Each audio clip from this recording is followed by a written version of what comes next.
before we begin with our guests in Abuja, let's bring you updates on the demolition by the federal government at the weekend. Commenced the controversial demolition of properties on the right-of-way of the over 15 trillion naira Lagos-Calabar coastal highway.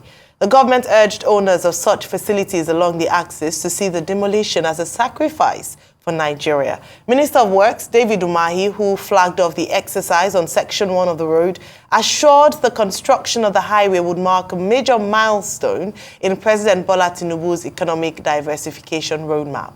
We now join Arise correspondent Laila JohnsonSalami, who is presently on ground at landmark premises for more on this developing story. Hello, Laila. Good to see you join us this morning.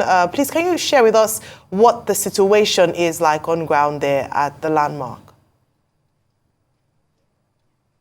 Good morning, Ayo. Good morning, Rufai. So you can probably hear a bit of noise in the background as I speak, and that's because about 2 minutes ago, the demolition continued with this wall right behind me being knocked down for the right-of-way for the Lagos-Calabar coastal road. Now, yesterday, the Landmark Group received a notification from the federal government stating that they would be coming today to demolish parts of Landmark that are in the right-of-way for the Lagos to Calabar coastal road. Where I'm standing is at Breeze Beach Club. This is actually the latest addition to the Landmark ecosystem, a members-only beach club that's not that old, and this is the ground zero for where the demolition is going to start taking place. Towards my right, inside Breeze Beach Club, they've already put markings there, marking spots for demolition, and it's expected that Breeze Beach Club will be demolished today. The wall behind me that's being demolished actually started last night, and the continuation is just happening now. You can see the level of sand filling as well that's going on right behind me. Now, this is worrisome because in as much as economic opportunity and economic diversification is important, when this property was acquired 17 years ago by Landmark, it was acquired as beachfront property.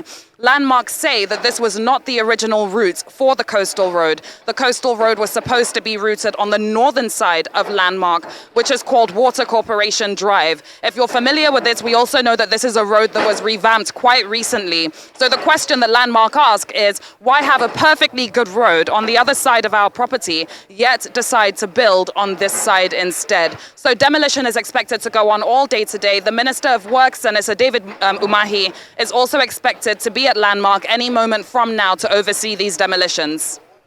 Right. I mean, Leila, very sad scenes there. Let's talk about what you made mention of, the initial route this was supposed to go through. Is Landmark going to challenge this in any way? Because this was supposed to go through the Water Corporation Road. And can we also talk about the economic implications? Have you tried talking to some of the workers that are there? I can see some of them. If you can grab all of them and just let us feel the humanity speaking here as regards this that's going on.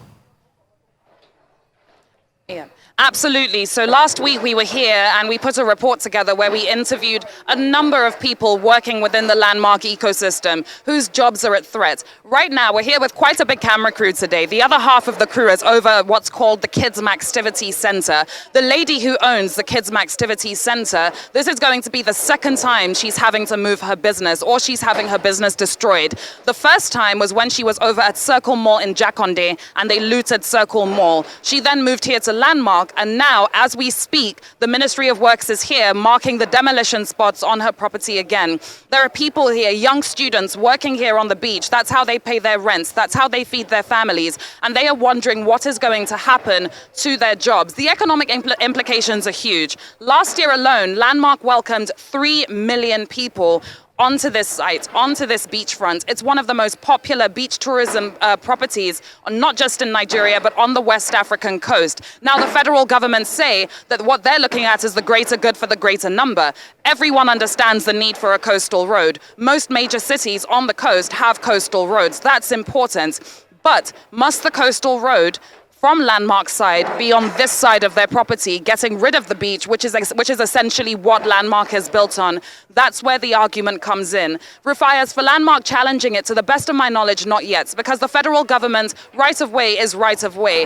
What they are worried about or more concerned about, in fact, that's the wrong word, a bit angry about, is the fact that the federal government had told them years ago that the coastal road was going to be on the other side of their property. So all of this investment has been made. Over $100 million has been pumped into the Landmark ecosystem.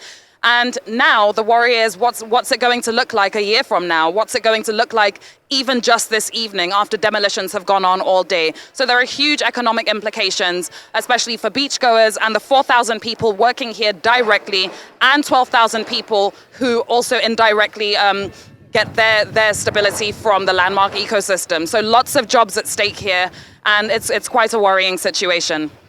Thank you so much, Laila. Very sad one. And coming back, and we'll keep tabs with you, Laila, all through the day. You know, it's a great job you're doing there. Yeah, but very sad Absolutely. one, Ayo. It's a reflection of where we are, and these are the questions we should ask. We know the coastal roads are supposed to be for the general good. Yes. But and that's also what we affecting a pre-existing business, direct employment, 3,000 to 4,000 people. And also some people at the end of today will have lost their jobs. Also, another part we don't think about is, most of this business run with credit lines. What are the investors going to be thinking? What are the investor call Landmark will be getting now? People that they have said was going to hedge money and more investment to be able to expand on that area and create more jobs for people. As they're watching this on television, what are they going to think? People that put part of the over $100 million, what are they going to think? Yeah. And there is no empathy, and we think compensation can restore this. No, there's something that compensation cannot quite cut. One thing that stood out for me from what Laila had said was that the government, the federal government, had assured landmark developers that they would not build, they would build on the other side of the road. Hence, their confidence to invest such an amount in this project. Unfortunately, they have, it almost seems like a rescinding of the agreement, or at least the gentleman's agreement between Landmark and the federal government. Yes, it was a different administration that must have made that promise, but it's what I said earlier on about continuity. Even with this Lagos-Calabar coastal way, another government can come and think, well, this is not priority for me, and then we have another half-finished project. So how do we now get investors? Yes, investor comes. So it's now the trust deficit, lack of trust, and then the impact on investors. So they keep saying, oh, don't demarket Nigeria, let us speak good about it. But the government itself has to show and demonstrate that commitment to ensuring that they earn the trust of the people and investors. Very sad story. We'll let you know with regards to updates from Landmark with Laila on ground to give us news on that.